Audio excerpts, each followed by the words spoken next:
Now, acting opposite Madonna, when you knew that you were going to play opposite her, were you ever concerned that the whole Madonna persona might overshadow the whole film? Yeah, but I think you also appreciate that the Madonna persona is part of the thing that's going to sell the film, too. And, you know, it does some good things and it could do some bad things. Yeah. But that doesn't affect the fact that there is this actress that I want to work with who has this persona named Madonna. Yeah. Now, the love scene question, what did you say to each other before you sat down to rehearse all this? Good luck. No. What did we say to each other? I don't know. How do we do this, you know? Let's do it. I can't remember. You know, the rehearsals were very practical. And that stuff's hard to do, but, you know, I liked working with her, so it, you know, let's face it, she's, to me, she's attractive, so the pretending wasn't so difficult. Okay. Well, I've always had a deep interest in actors when they start their movie careers in their early films. Now let's go back to '81, Montana, Heaven's Gate. What did you think of? I was glorified extra. I don't even list it in my credits because I don't think I even get a credit on the film. It was my first peek at Hollywood. So imagine that. Montana was extremely beautiful. I was there for the first 10 weeks, so it was very exciting because people were very jazzed and excited about making this movie. There was a real sense of mission and purpose. So I left before things got ugly. Okay. Now, you played some very memorable villains in To Live and Die in L.A. and Streets of Fire. Did that ever elicit any unusual responses from people in the street who weren't quite sure where you were from? Yeah, I mean, people project a certain kind of toughness on you.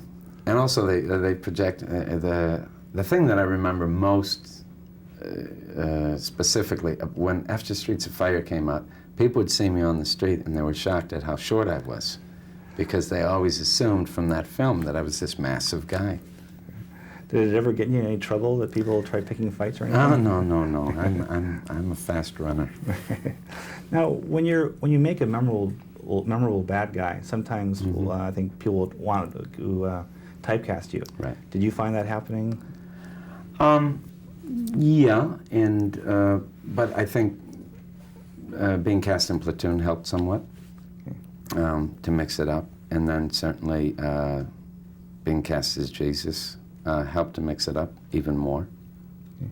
So I think it's worth mentioning, though, when you're young, if you aren't playing boy next door types, the roles that are available to you are usually character roles, and those character roles for young men usually tend to be heavies. Okay. Now, with Last Temptation... So I think it's partly a product of growing older, really. Okay.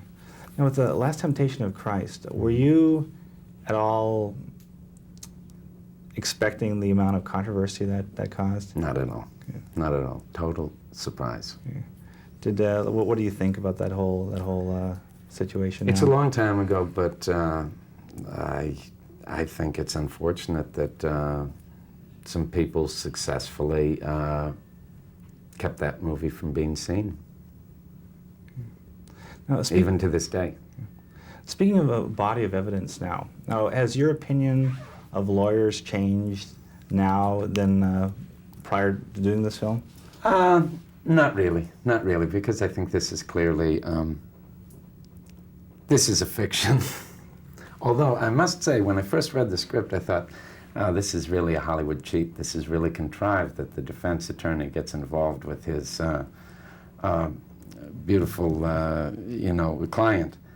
But in talking to lawyers, quite frankly, they say it happens. And when you think about it, it's certainly very understandable, because in the process of working on the case, they have to work very intimately. And the guy becomes something of a protector. And you can see how he could get very emotionally involved with the woman. Oh, one last question. I'm doing a feature on the Academy Awards, the Oscar ceremonies, and what happens before, during, after. Now, I've always been interested in people who are nominated, and people who don't win or who win. The winners, of course, keep the Oscar statue. What kind of mementos did you keep from your nomination? Nothing. I don't keep things. I don't keep things. Okay. And also the getting... You know, they give you a citation that you have been nominated. And I know for a fact that that's sitting in my son's babysitter's house. Okay, and the last question is, getting to the Oscar ceremony itself, how difficult was that? You're from California, you know, very difficult. Traffic! And can you describe the way you made your way to the ceremonies? Oh, actually, I remember one year that you're sitting there in a limousine, and it's really time that you should be in the place. And they're going to start the show, and it's a bad form and road, and you're supposed to be there for the cameras and all that. And it's going to start, and I'm late, and I'm not going to get there on time. Not that it's my fault, but someone had the bright idea to leave too late. And all of a sudden, I saw all these people get out of their cars, like, you know, an A to Z list of Hollywood movie stars running along in the street through the crowd. So I joined them and got in that way. Okay, great. All right. Great answer. All right. Okay. All right. Thank you very much. A pleasure meeting you.